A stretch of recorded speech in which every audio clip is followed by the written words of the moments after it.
कृष्ण। राधे राधे, जय श्री कृष्ण। आज का विषय है कि जब हम भगवान से जुड़ते हैं, भगवान से जब हम पूजा करते हैं तो हमें पूजा कैसे करनी चाहिए। क्या ऐसे ही कि हमने किताब उठाई, भगवान की फोटो के सामने देखे न देखे बस खत्म किया, 5 मिनट में पाठ और अपने कार्य पे चले गए। कुछ लोग तो दूसरे तरीके से पूजा करते हैं, उनका पूजा का नियम ही दूसरा होता है। वो भगवान के पास जाते बैठते हैं, अपने बारे में बताते हैं और अपने बारे में बता करके उनका 10-12 आशीर्वाद लेकर के चल देते हैं। अब ये दोनों जो स्थिति है, ये दोनों की स्थिति हम अपनी हथेली से पूछ सकते हैं। ये हथेली से पूछ सकते हैं कि ये क्यों ऐसा होता है। ये होता है शनि में। शनि में जो वलय बनती है, शनि वलय से इसके बारे में जानकारी प्राप्त कर सकते हैं। हम मनुष्य जब दुख का सागर हमारे ऊपर आता है, हम वैसे जन्म तो इस दुख के सागर में ही लिए हैं, लेकिन जब दुख का सागर हमारे जब जीवन में आता है तो ये घटना हमारे साथ घटना बिल्कुल निश्चित हो जाता है। यहां पर हम जन्म लेते हैं और जीवन का सुख दुख जीवन जीने के बाद शरीर छोड़ के हम चले जाते हैं। जब हम 1 वर्ष के हो जाते हैं तो हमारे शरीर का जो है इन सारी इंद्रियों के साथ बिल्कुल ठीक से जुड़ जाता है, चिपक जाता है। बहुत ज्ञानी लोग ये कहते हैं कि इससे संसार से मोह छोड़ो। बहुत आसानी से कह देते हैं कि काम अर्थ धर्म मोक्ष में ही लगे रहो, बाकी इंद्रियों से ध्यान हटाओ, साधना में बैठो। मैं तो कहता हूं कि आप 10 साल भी लगातार बैठे रहेंगे तो भी इतना आसान नहीं है कि आप ये मोह माया से आप छूट पाए। ये इस तरीके का एक गोंद है कि अगर वो गोंद जैसे कोई पदार्थ है आपके शरीर पे अगर चिपका दिया जाए तो फिर यह है कि वो खाल और मांस निकाल के ही अलग होगा।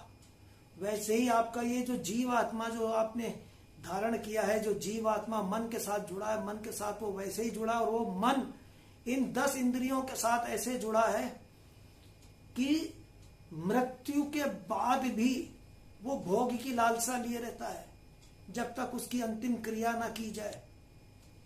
सारे जब क्रिया हो जाते, वर्षी हो जाती है, तब भी उसका असर रहता है। इस तरीके से वो 10 इंद्रियों में चिपकी रहती है। कोई भी मनुष्य शरीर जो धारण करता है वो इन इंद्रियों से बच नहीं सकता।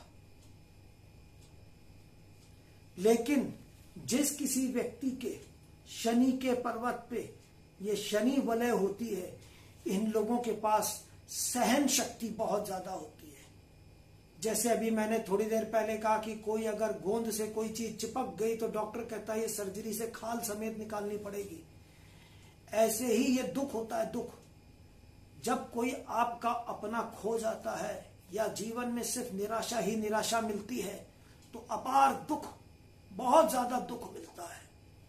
लेकिन उस दुख को सहन करने की ताकत सबके अंदर नहीं होती है, और जो इस दुख को सहन कर लेता है ये बहुत ही विरले होते हैं, बहुत ही कम लोग होते हैं, उनके शनि का वलय होता है। और जैसे ही वो दुख को सहन कर लेते हैं वो साक्षात्कार कर लेते हैं ईश्वर से। फिर वो कोई पाठ नहीं करते, माला जाप नहीं करते, वो 1-to-1 डिस्कशन होता है उनका ईश्वर से। आप कभी भी देखना, जो व्यक्ति जब आत्महत्या करता है, निराश हो जाता है, आत्महत्या करता है, तो अंतिम क्षण वो सिर्फ अपने प्रभु से बात करता है। अंतिम क्षण जब उसने पता है कि अब मैं 2 सेकंड बाद या 3 सेकंड बाद या 3 मिनट 4 मिनट बाद मैं अपना शरीर छोड़ दे रहा हूं, तब उसका अंतिम जो बात होती है वो सीधे आत्मा की परमात्मा से बात होती है। तब वो कोई किताब नहीं पढ़ रहा होता है, धार्मिक किताब, धार्मिक ज्ञान, किसी का कुछ नहीं जरूरत होता है। उसका खुद ही स्वयं अंतरात्मा से ही बातचीत हो जाती है। सेम टू सेम बहुत लोग जब ध्यान में बैठते हैं, पूजा करने बैठते हैं, तो उनके स्वतः ही आंखों से आंसू आने लगते हैं। कभी भी इन आंखों से आए हुए आंसू को रोकना नहीं चाहिए। कभी कभी कुछ लोग ध्यान में जब आंसू निकलने लगते हैं, आंसू को नहीं रोकते तो अजीब अजीब अंदर से आवाज निकलती है, बड़ी तेज तेज आवाज निकलती है, कई जन्मों तक वो पहुंच जाता है। जो जो जीव के जन्म ले चुके उस तरह के वो आवाज निकालता है, बड़े भयानक भयानक आवाज निकालता है। तो ये कोई बुरी चीज नहीं है, ये साक्षात्कार है अपने आत्मा का परमात्मा से। तो जिन जिन व्यक्तियों के हाथ में शनि वलय होता है, इन लोगों के अंदर दुख सहने की शक्ति बहुत ज्यादा होती है। ये कोई नियम से पूजा इस तरह की नहीं होती, इनकी लगातार ईश्वर से बातचीत होती है। घंटों बैठ के क्या पता ये रो रहे होंगे, जब ये खाना खा रहे होंगे तो ये महसूस करते ये भगवान भगवती ने मुझे खाना खिलाया है। जब ये चल रहे होंगे तो अपने ताकत के बारे में सोचते कि शरीर में ताकत उस प्रभु ने दिया है। 24 घंटे इनकी भी एक सीढ़ी होती है, पहले इनको प्रेम होता है ईश्वर से, फिर संसारिक बंधन छूटता है। ईश्वर से ये प्रेम कर बैठते, ज्ञान आ जाता है, ज्ञान आने के बाद वैराग्य आ जाता है, और जिनको वैराग उत्पन्न होता है उनका यहाँ पर केतु पे ऐसे त्रिकोण बना होता है, और हथेली बिल्कुल पान की तरह होती, पान की तरह जैसे ये जिसे डंडी लगी होती ना, यहीं पर बिल्कुल इस जगह पर एक त्रिकोण बना होता है, और ये शनि पे वलय होता है। ये लोगों को परम ज्ञान होता है, इन लोगों को मृत्यु से भय नहीं होता है, क्योंकि ये लगातार ईश्वर के उस शक्ति से जुड़े रहते हैं। ये अपने आप को और ईश्वर को एक मानते हैं, कोई भेद नहीं मानते। इसीलिए इनकी शक्ति बढ़ती चली जाती है, और इसीलिए इनके अंदर इतनी सहन की शक्ति होती है। भगवान कृष्ण जब सबको देने के बाद जा रहे थे तो रास्ते में कुंती सामने आ गई थी। उन्होंने पूछा, आज आप मांग लो, आप तो मुझे सब जानती हो कि मैं कौन हूं। तो उन्होंने यही कहा था कि प्रभु मुझे जो है ना सिर्फ दुख देना, दुख। बहुत बड़ी शक्ति थी कुंती जी के अंदर, दुख मांगना बहुत मुश्किल। वो जब छोटी थी, दुर्वासा ऋषि जी की जब सेवा करती थी और इतनी सिद्धियां प्राप्त कर ली थी, तभी से उन्होंने दुख को देखा था।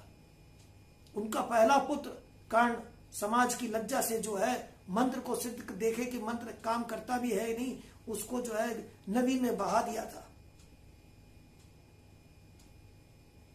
बहुत मुश्किल होता है दुख को समझ पाना। दुख वो डोर है कि अगर आपने सहन कर लिया, दुख को सहन करना अगर आ गया, तो समझ लो ईश्वर की प्राप्ति पक्की हो गई। बगैर दुख को गले लगाए। कहना बहुत आसान है, मैं भी आज इतनी बड़ी बड़ी बातें कर रहा हूं, लेकिन जब दुख आएगा तो सिर्फ रोना आएगा। बहुत मुश्किल कार्य है। लेकिन जिस किसी के भी शनि में वलय हो और नीचे केतु पे त्रिकोण बना हो, उनके लिए यह काम आसान हो जाता है। बहुत बड़े बड़े दुख सह लेते हैं। ये संसार को जो है ईश्वर को मान के ये लोग जीते हैं, और ये संसार को ईश्वर का गोद समझते हैं, और उन्हीं में खेलते, उन्हीं में रखते हैं। राधे राधे, जय श्री कृष्ण। राधे राधे, जय श्री कृष्ण।